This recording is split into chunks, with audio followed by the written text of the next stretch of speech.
Passo Mondial në Top Albania Radio. Na ndajmë vetëm pak orë nga 2 gjysmëfinalet e Kupës së Botës. Sot do të luhet në mbrëmje Franca me Spanjën, nesër do të jetë Argentina me Anglinë. 2 ndeshje spektakolare që na presin në këtë fund botëror, në këtë javë të rëndësishme.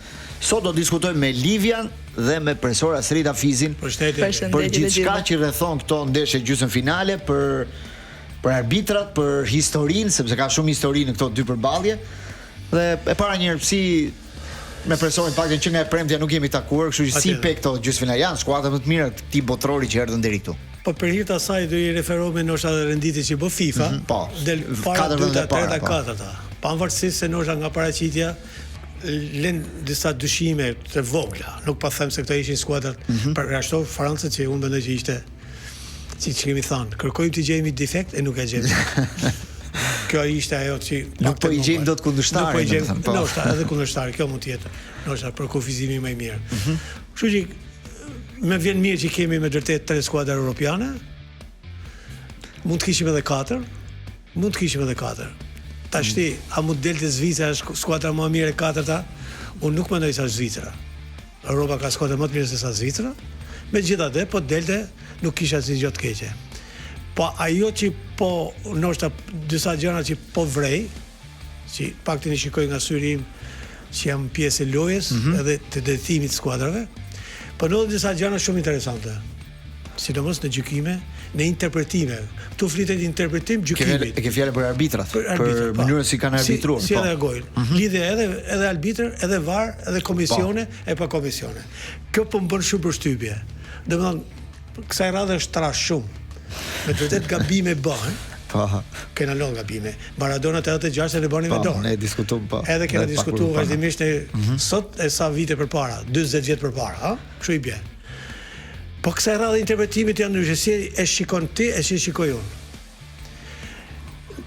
Në i farmaset fillo pak te Argentina që jo se është favorizuar kuptimin e saj pse Messi. Messi është një lojtar i cili kena kënaqësinë ta shohim gjithë në fushë. Edhe për bukurinë e tij, për ato momente të bukura që na dhuron.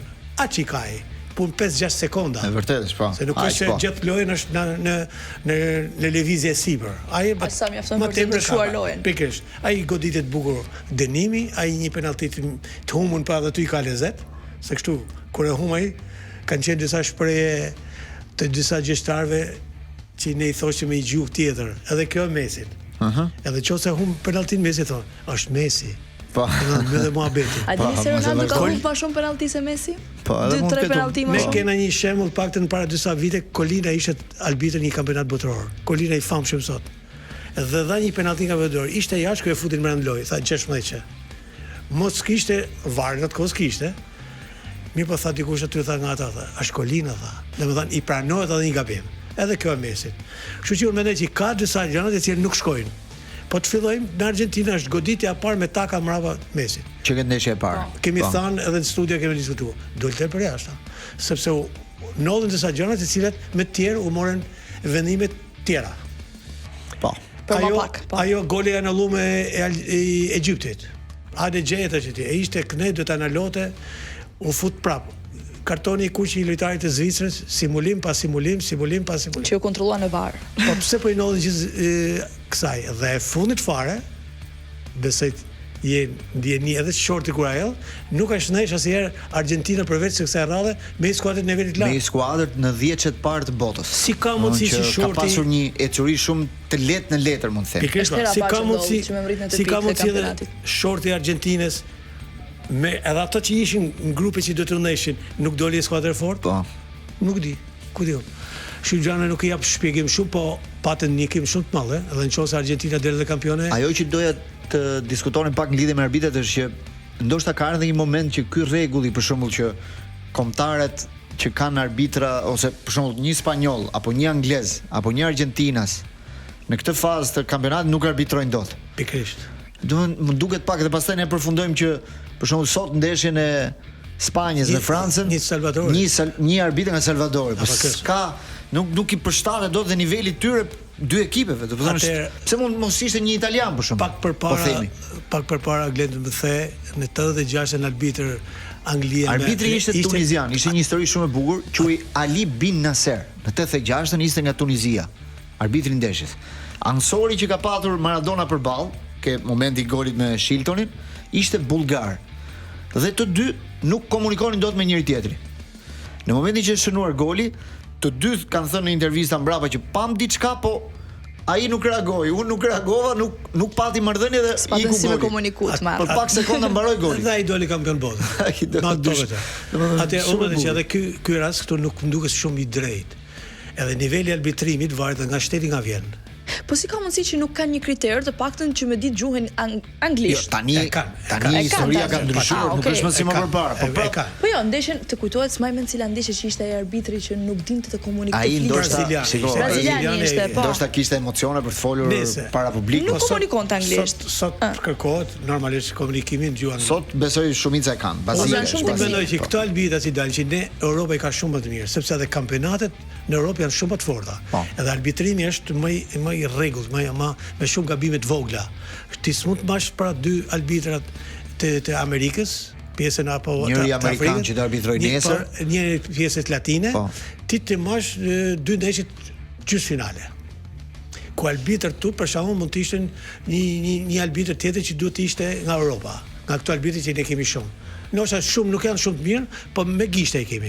Ka arbitër shumë mirë, Europa i ka shumë mirë. 10 arbitrat mirë në Europë. Edhe Anglia po doli në gjysmëfinale, po Anglia nuk del finale. Pse janë zhduk dy arbitrat e Anglisë, Taylor edhe arbitri tjetër janë zhduk nga kampionati. Pse? Se pas një konflikt në Argentina me Anglinë për disa probleme politike, geopolitike. Kështu që edhe kjo sikur nuk ndryshon. Po ndryshohet edhe rregulli brenda kohët, vën FIFA një rregull të ri që aplikohet po atë ditë. Po e diskutuam në studio se simulim do ta gjejë jashtë. U ndryshua rregulli përpara kampionatit. Atë po diskutonin pak dhe djen. Qofse arbitri në atë moment nuk do nxirrte karton të verdh, vari nuk do ndrynte. Po mos i nxirrte karton Paredesit, pra po thoshte një faull normal, vari nuk do ndrynte, vazhdonte loja. Fakti që i nxori karton, ndryn vari thotë, "Dgjoj, ai nuk e ka prek fare", thotë. "Iqja kartonin atij, jepi atij për simulim." Dhe ndeshkoi dhe doli me të kuq. Në qoftë flasim për varin, me rregullorin e re, më duket vari kishte drejt vetëm për kartonin e kuq. Përpara futet po u ndryshoi periudhën e fundit. Si puna kornës, që thanë nëse nuk është e ke dhënë kornën, ajo s'është kornë, ti të ndryj. Megjithatë edhe këtu janë disa gjëra pa sqaruar. Ndoshta na duhet pak edhe kohë që ti kuptojmë të gjitha këto ndryshime. Mbetemi pak dhe tek niveli i futbollit. Sot po lexoja një opinion shumë të bukur në lidhje me dominimet e dy shekujve të fundit të futbollit. Pra në shekullin e kaluar ishin skuadra që dominonin Italia, Gjermania, Brazili me shumë fitore të kupave të botës, që nga viti 98 ndryshon trendi komplet. Që nga fitore e Francës Kupën e Botës në Paris, Franca fiton kampionatin botror, fiton Europianin, fiton prap botrorin 2018, kthehet Spanja, fiton Europian, botror në 8 vite, në 6 vite fitoi 3 kompeticione të mëdha, pra ka ndryshuar një lloj tendence e futbollit global. Ose mund të themi është një rregull i ri i botrorit. Ikën Gjermania, Italia, Brazili, vin Franca, Spanja që sjellin një model të ri në këtë shekull. Si e shef në këtë prizëm këtë situatë? Një studim që ndoshta të tjerët e kanë bërë, janë disa gjëra mjaft të bukura, sepse njerëzit edhe sidomos pjesa teknike i analizojnë këto. Arsyeja pse? Se kot nuk vjen. Po. Kushtet i ke ti të barabarta me mua soi, infrastrukturë ti, infrastrukturë unë. Edhe që s'bët fjalë për çdo vend të Europës, për ashtu disa vende që janë pak më mrapa. Unë mendoj që ka rritje me kampionatet e tyre ku zhvillohet, klubet. Nëse unë rris klubet, domethënë janë rritur në Francë klubet dhe në Spanjë. Sidomos Spanja, Anglia. Sa Anglia ka dalë deri diku. Anglia për shembull në artikull shkruaj është duartrokicia e madhe, sepse gjithmonë duartrokitet. Edhe shekullin e kaluar është duartrokitur. Ishte finale të Europianit. Duartrokitet, por nuk fiton trofe. Është vërtet. Por paktën e ka rrit nivelin. Po. Sa aty luajnë edhe lojtarët më të mirë. Edhe ai që shkon nga Europa për të luajtur në Angli, me nivelin që krijohet aty, me 3 lojtar, 4 lojtar, 5 lojtar, Salah. Tash i shkoi Salah, Mane, Edhe Firmino ishte të Arsenal, të Liverpool. Ai ishte këtë treqe sulmit. Po. Ai ishte diçka e mrekullueshme. Po çfarë kanë bërë më shumë Franca dhe Spanja në krahasim me të tjerët këto vite? Këtu punohet në akademitë sportive. Normalisht duhet disa vite, nuk mendohet që këto urriten për Jo, njerëz. patjetër. Do një 10 vjeçar ose 20 vjeçar, dy dekada.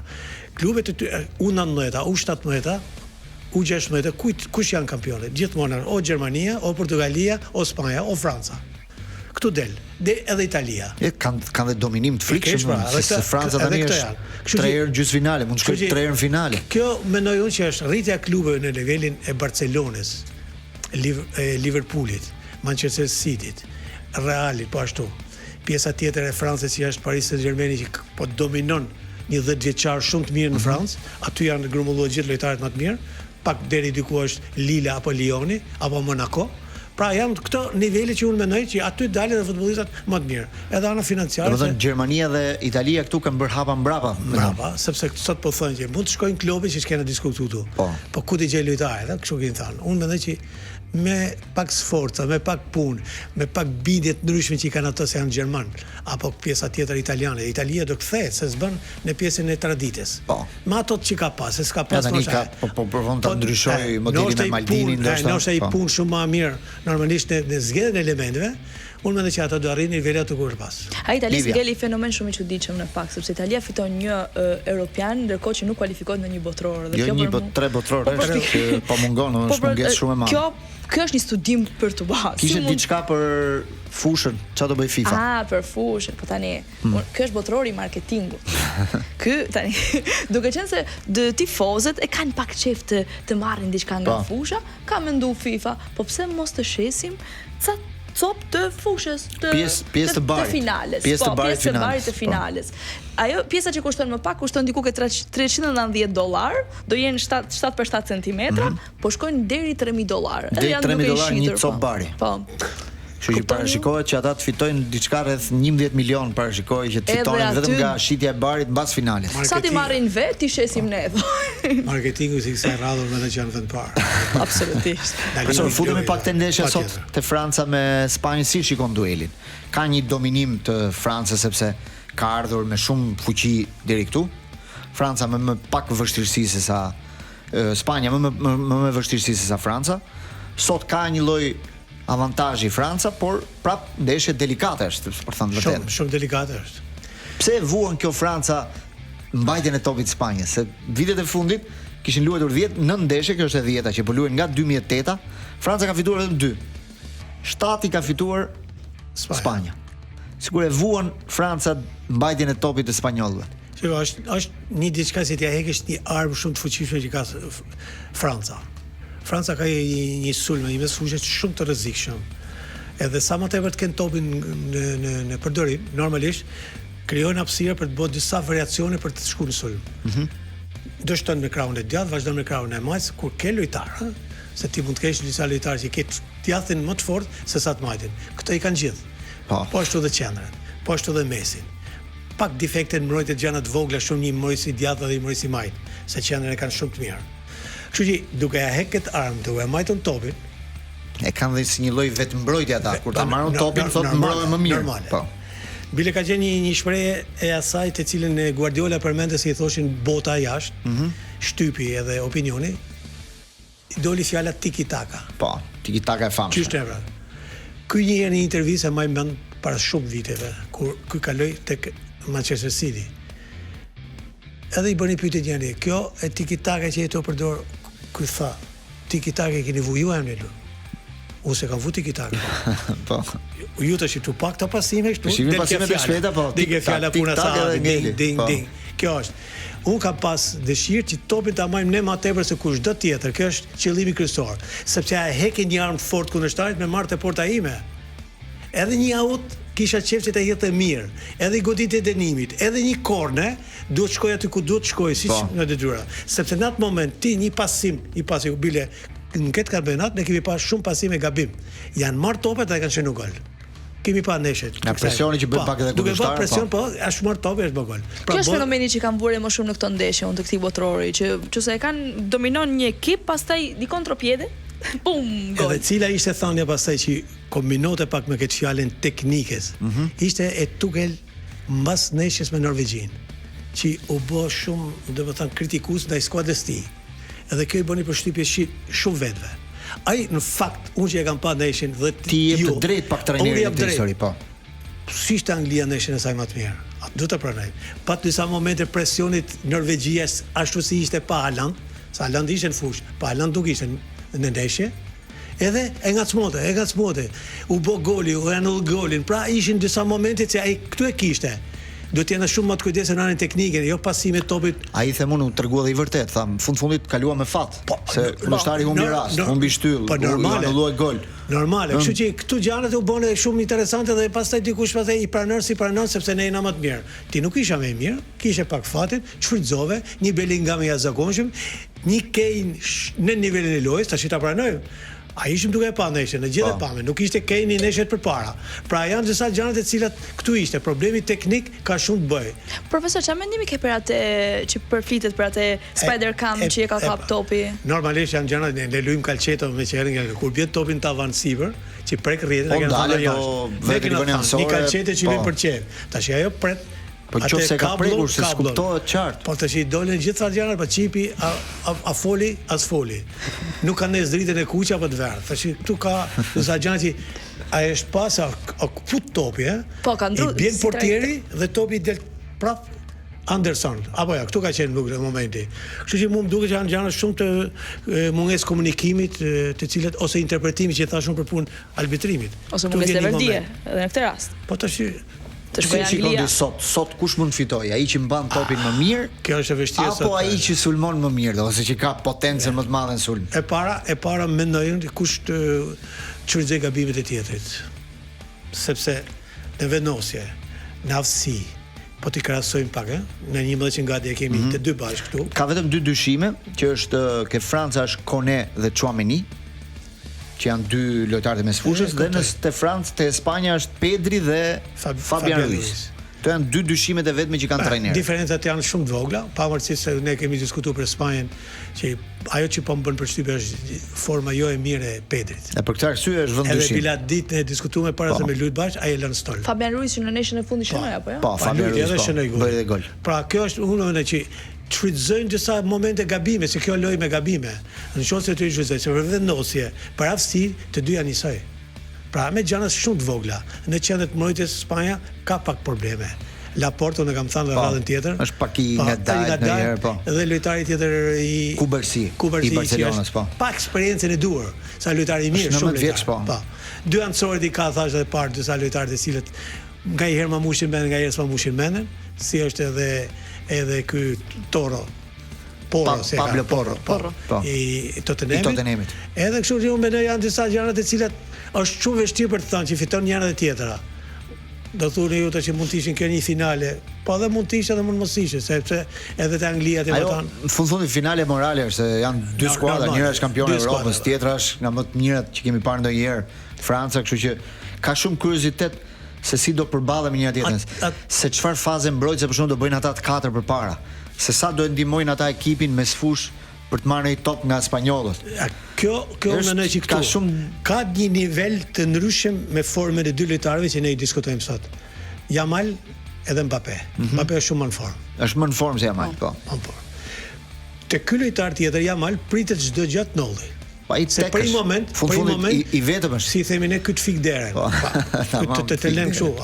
Një moment është. Bile edhe i dëmtimi që i bën ai mbrojtësi majt i Portugalisë, Mendes, një start si dhe një start kaq fuqishëm sa aty i ka bërë tërheqje. Që në atë moment ai pamante shumë mirë.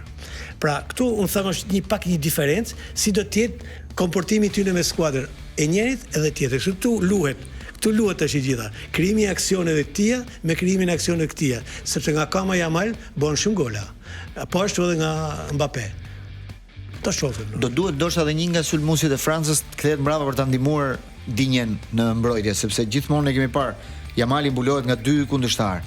Duhet një fazë mbrojtëse e fortë. Aty mund të vinë vesushori krahut majt, që mund të jetë Rabiot, më duket.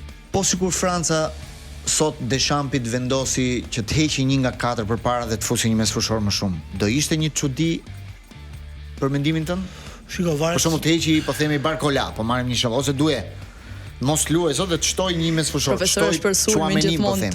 Pra të luaj me një 4-3-3 po them. Jo atë 4-2-4 siç po luan në këtë periudhë. Atë që varet se si e shikon Deschamps, normalisht. Jo, e mendon domethënë që mund të jetë një alternativë apo jo? Po. Apo nuk do ta ndryshojë atë skemën e vet. Kam frikë se mos bëhet ndonjë gabim. Siç bën për shembull e bëni Tuchel që vuni 5 mbrojtësa më duket. O jo, m'fal, Koeman me Hollandën. Një nesër përpara ishte në rregull me 4 mbrojtësa. E bëni me 3-5 dhe u eliminu nga mos gaboj nga Maroku. Kështu që ngaherë unë do të bëj diçka si trajner, pa kam frikën dhe rrezikut që unë se kam provuar nëse ndonjëherë. Këto problemi a ke provuar ti ndonjëherë dhe si ka dalë me këtë sistem. Në ndeshjen e fundit që kishte luajtur Franca me Spanjën, Spanja shënoi 5 gola. Në bëri një paraqitje të jashtëzakonshme, por në atë ndeshje, në ndryshim nga sot, Spanja kishte 2 krah shumë të fortë, që kishte Yamalin, kishte edhe Nico Williams. Edhe Yamali, siç e thamë ne, që nuk është në 100% e vet, po i mungon dhe krahu tjetër, sepse Nico Williamsin ende nuk e ka. Sot mund ta ketë pak më mirë, por nuk është në atë maksimumin e vet. Ndoshta me 2 krah Spanja mund të ishte më e rrezikshme. Më e rrezikshme për francezët. Se këtu kanë qenë loja aty. Këto janë dilemat që ka formacioni spanjoll. Kurse në krah tjetër është kjo gjithmonë, a do ndihmojnë ata në mbrojtje? A do vrapojnë mbrapa? Çfarë plusit ka Franca, Glend? Në mënyrën e ndërtimit informacionit që mund ta kthej brenda lojës në disa momente që nuk ecë me njërin vazhdo me tjetrin. Që janë pak skuadra mund t'i nodhen kjo. Është vërtet. E i vetmi njeri që luan kyçin e kësaj neshësh është Michael Olise. Olise po. Ai është një lojtar që lu në krah. Mund të luaj edhe në krah tjetër mund të luaj. Luaj një sulmues i dytë, luaj edhe një organizator i mirë. Po kjo është një diçka plus për një skuadër. Këtë ka si puna Zholit. Si ta shohin Deschamps, ky si të ecë loja. Bile neshën e parë, sa ka filluar neshja e parë që kanë luajtur, nuk di me kë kishin se s'majnë mend. Ky ishte në krahun e djathtë. Dembele ishte pyk, Mbappé ishte në krahun tjetër. Mos gaboj. Pastaj bëri atë çinjën. Pastaj bëri lëvizjen. Çiti Dembele në krah. Mbappé e futi në qendër, këtë e futi në organizimin e lojës. Një asistmen i jashtëzakonshëm. Apo Shqipëri ka plus Franca duke pas parasysh nuk ecë me një sistem vazhdo tjetër, jo të jem shabloni i një sistemit si i themi ne murit me kokë nuk i bie. Livia, informacion para se shkojmë publicitet. Jeta ka gjithmonë të papritura, prandaj ti duhet të jesh gjithmonë gati. Mbroj gjithçka që ka rëndësi për ty sepse tani është shumë më thjesht. Sigurohu vetëm me një klik në Atlantik. Vizito atlantik.com.al nga celulari yt. Në kategorinë bli online, zgjill siguracionin që ti do. Pronë shëndet ose makinë. Plotso dhënat dhe qëndroj sigurt vetëm me një klik. Atlantik 25 vite që kujdesemi për ju. Shkojmë pak publicitet dhe rikthehemi, bëjmë dhe një analizë të vogël për Argentinën me Anglinë. Rikthehemi në pjesën e dytë në Paso Mondial me Livian. Koha më e mirë për të shijuar një ndeshje me shoqërinë e duhur dhe ofertat e duhura. Në Spar gjeni gjithçka që ju duhet për të shijuar çdo moment të ndeshjes. Birra nga markat më të preferuara, snack dhe shoqërës të shijshëm, djathra dhe prosciutto. Oferta speciale për shumë produkte në Spar dhe Interspar, kështu që përfitoni nga këto super oferta deri me datën 19 korrik. Spar, pranë familjes çdo ditë. Falenderojmë Spar. Ndërkohë është zyrtarizuar që Argentina do luajë me fanellën blu nesër me Anglinë.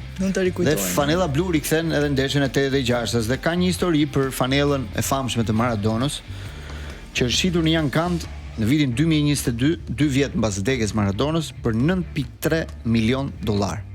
Një shifër e jashtëzakonshme për një objekt sportiv të atij niveli. Por ishte fanella që ai veshej atë ditë kundër Anglisë, fanellë të cilën e zotronte një futbollist anglez, që ishte Steve Hodges. Ai ka ndruar me Maradonën mbas ndeshjes dhe për 36 vjet e ka mbajt ai atë fanellë deri në 2022-shin. E ka dhënë në një moment në muzeun e Manchesterit për t'u ekspozuar atje për ta parë të gjithë njerëzit, pastaj e ka vendosur në një prej shtëpive të Ankandit më të famshme dhe ka fituar $9.3 milion. Familja e Maradonës e ka ankimuar pak të, duke thënë që ajo nuk është fanella origjinale, por shtëpia që e ka organizuar Ankandin, kompania, ka thënë që ne kemi bërë të gjitha verifikimet, ajo është fanella e Maradonës, fanella origjinale. Ishte dalë denusja e Maradonës në një emision me një bluzë, por sa duket nuk është ajo. Që është pak a shumë e ngjashme si ajo që ka veshur në atë kohë Diego Armando Maradona. Historia e jashtëzakonshme. Që mund të jetë e vërtetë, unë mendoj që është e vërtetë. flasim për një futbollist Steve Hodge ka qenë ai që ka pasuar topin mbrapa. Është bën ka qenë një personazh, po. Në të që e majmë mend, direkt duke i pa këtë ndeshje dhe të përsëritura, kujtohesh shumë me këto gjëra. Kështu që ai ka qenë prezent. Mas ndeshjes pastaj ndrohen edhe fanelat. Unë kam pas fatin me e marr ai. Se kam qenë edhe afër ti. Se këtu është puna kush është më afër. Ose mund ta kenë pasur pak si kundërshtar, se Maradona nuk lutet as në krah, as majtas e djathta, po ishte vite nga mbrapa. Kështu që unë mendoj që është më së vërtet, do thënë. Kemi parë plot raste që futbollistët me njëri tjetrin shkëmbejnë bluza, kështu që edhe 9.3 milion dollar një fanell, po është fanell historike. Se do vi rasti që Maradona nuk jeton më, as se ka ditë asnjëri. Ajo mori një vlerë dhe më të madhe pas vdekjes Maradonas. Kështu që, po kjo e fanela blu, që kërkojnë të luajë me fanelën blu, nuk e di se këtu varet kush e pric. Pric është Anglia.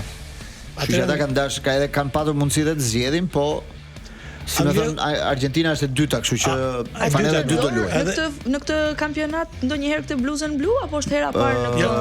Duket se po. Një ndeshje në grup kanë luajtur. Duket se po. Ka luajtur një ndeshje. Ka luajtur. Stadia e kishin gjatë përdorur se. Kështu që ndërsa Anglia mund dalin me të bardha, ata kanë kërkuar blu. Normalisht. Nëse blu me disa motive. Ajo me viza i shkon pak afër të bardhës se nuk ka. Qose Anglia do të delte pastaj me një ngjyrë tjetër, atëherë mund delçin me vija këto. Pa Anglia në fakt në 66 ka pas të kuqeve të bardhë. Do të thonë fanerët e kuqe, të mathet e bardha, bjetët e kuqe. E Bobby Charlton me shumë 66. Po, pamjet e famshme të filmit. Po kanë të fiksuar me komplet. Aty kanë qenë ato numrat nga 1 deri te 11, se s'kan lyshur me numrat që luajnë sot. Me 25 me 38. Këtë vit i ka rregulluar pak se kanë bërë 26 dhe nuk lejon tjetër, po. Edhe deri vitet vonë, kombëtare ka luajë gjithmonë nga 1 deri te 11. Pra kush ishte një vjeçë kryesore ata merrshin. Këta ndryshojnë nga herë kur vjen kampionati evropian ose botërori, që duhet të jesh i regjistruar, do të kesh numrin tat se nuk ndryshohet numri nga ndeshja në ndeshje.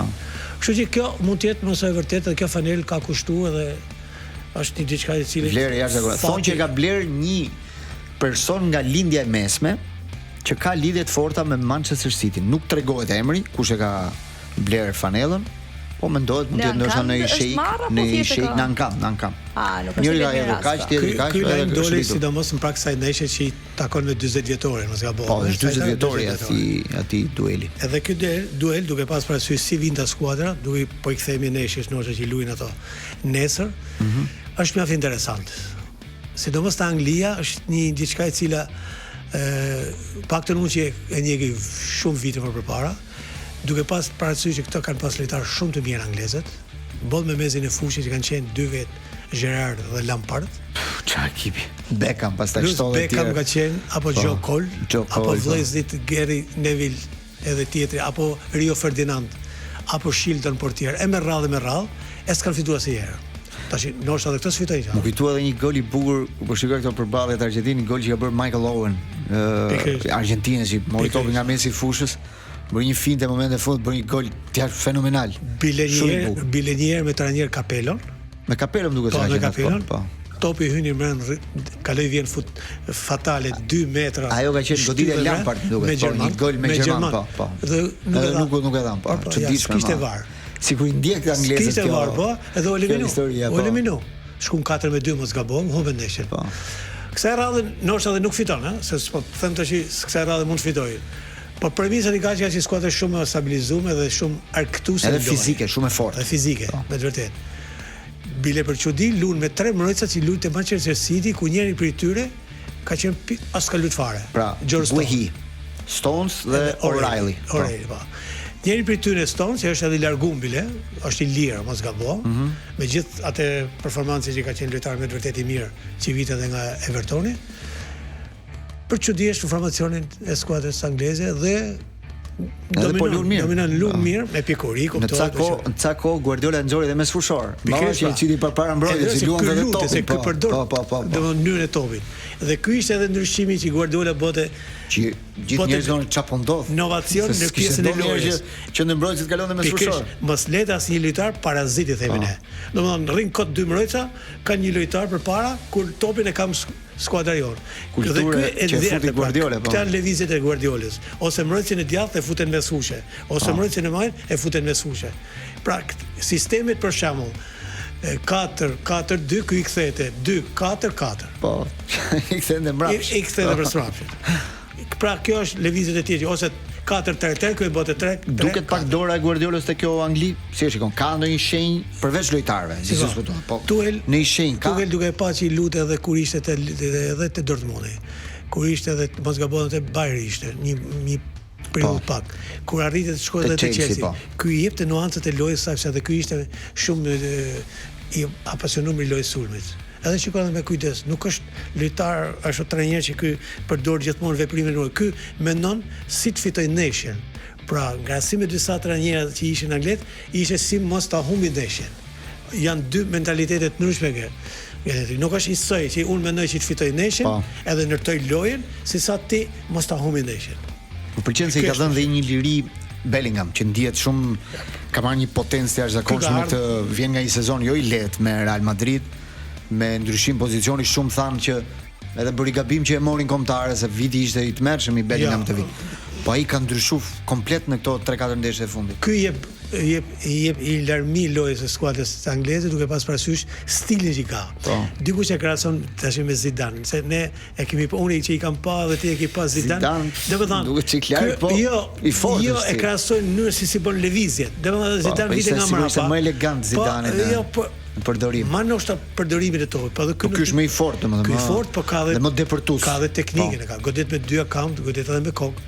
Kështu që hyn te kjo pjesa këtu, po kuptohet, nuk arrin ndoshta nivelin e tij. Është edhe futbollisti I fortë si personazh. Dhe megjithatë krijon fantazia në lojë, shumë pjesë të lojës zgjidhet me atë që ti prodhon edhe ti e mendon lojën e futbollit. Se ti detyra e përgjithshme është dhënë, por në lojë paraqiten disa gjëra që ti nuk I ke ide.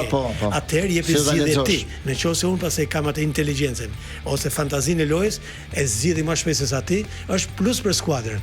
Edhe Bellingham e ke pjesë të lojës angleze kudo që është bë goli, një formë apo një formë tjetër.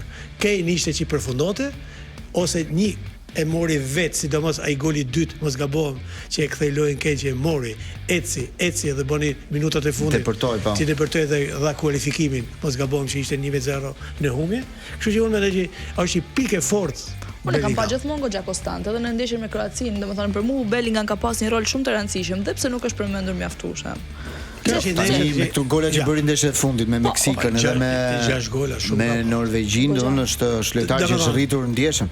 Ai është bërë kandidat tani edhe për të fituar çmimin e golashnuesit, sepse nëse vazhdon me këtë ritëm, dhe I ka dhënë çik liri kjo që të futet në zonë, të depërtoj, gjuan me kokë. Ka një lëvizje dhe një marrëveshje shumë të mirë me Kane. Me Kane shkojnë shumë mirë dhe kanë edhe një marrëdhënie jashtë futbollit bashkë. Kane vjen nga mbrapa, vjen futet në mbyll, ky del përpara. Nuk e kanë atë llojin e xhelozisë së reparteve. Pra kush e bën gol nuk ka shumë rëndësi kjo gjë. Domethënë ata të dy ndihmojnë njëri tjetrin. Këto dy lëvizje që bëjnë të her pas here. Dhe kjo ndoshta e penalizoi me Norvegjin. Po ta mbash më atë rastin që doli Sorlot që ishin 2-1, ai se pasoi. Ke ajan që ishte vetëm. Dhe ajo rëndoi shumë biles kishte marrë dhe kërcënime. Po, kishte marrë nusja e tij në rrjetet sociale kërcënime për arsye që s'kishte pasur topin, saqë ajo do ta lësh për një rast jashtëzakonshëm. Japin shumë rëndësi këtë në veprime. Në një moment jepet topin, sepse mendojnë që gjithmonë mos kanë diçka që nuk shkon. Sepse edhe pozicioni I Sorlot nuk kishte aty ku është Haaland, është në krah. Po krah ka shumë vështirë me lujtaj. Ato dy rrugja, o do lush këtu, këtë krahas aty s'ke vend, do kalosh në stol. Shumë thanë që kjo është ajo kur luan me dy sulmues, të dy kanë egon për të bërë golin vet. Normale. Po kishte një gjysmë sulmues, ai mund ta pasonte topin, për shkak të sulmues. Kur janë të dy pykat para, ai do ta bëj vet thot. Po ti ishte domethënë kjo dyshje midis Bellingham edhe Kane. Po, ata mund ta pasojnë njëri tjetrin. Kane dhe Bellingham I bashkon mentaliteti sepse të dy duan të çojnë rezultatin në shtëpi dhe nuk intereson edhe se si. Jemi në fund. Tani ta pyesim profesorin kush do kalojë, si mendon ti? Kush do jetë në finalin e të dielës? Nga të dy ndeshjet. Meqenëse ne do shihemi të njëjtën pastaj për të bërë rezumen e dy gjysmëfinaleve. Vështirë. Sot e ke çik më të vështirë besoj. Nesër ndoshta je pak më nesër mund ta kesh i jap tyne të dyja sot. Po. Nesër në për dëshirë kam Anglia për pak më shumë ndoshta Anglia pak më shumë. Që shef pak më mirë fizikisht edhe për lojën që ka zhvilluar. Nuk e di. Frika ekziston të dilte Messi të largoj Messi nga botrori me ndeshje me Anglinë. Do ishte dinjitoze në fundit, apo jo? Po është edhe për ka lloj borxhi Argentina. Është edhe për plasje, është edhe për plasja e parë që Argentina thashë në fillim, po ndeshjet me skuadra të fortë. duke pa tash edhe më syrin që ta shikojmë me siguri që kjo Argjentinë me vërtet e meriton për dal kampione? Apo. Ky da shohim. Okej, me pason kemi ardhur në fund sot. Falenderojmë Livian dhe profesor Hafizin. Përshëndetje. Do rishihemi përsëri nesër në orën 14 për të analizuar çfarë do ndodhi sot në gjysmën finale e parë mes Francës dhe Spanjës. Shikim të këndshëm dhe shihemi nesër.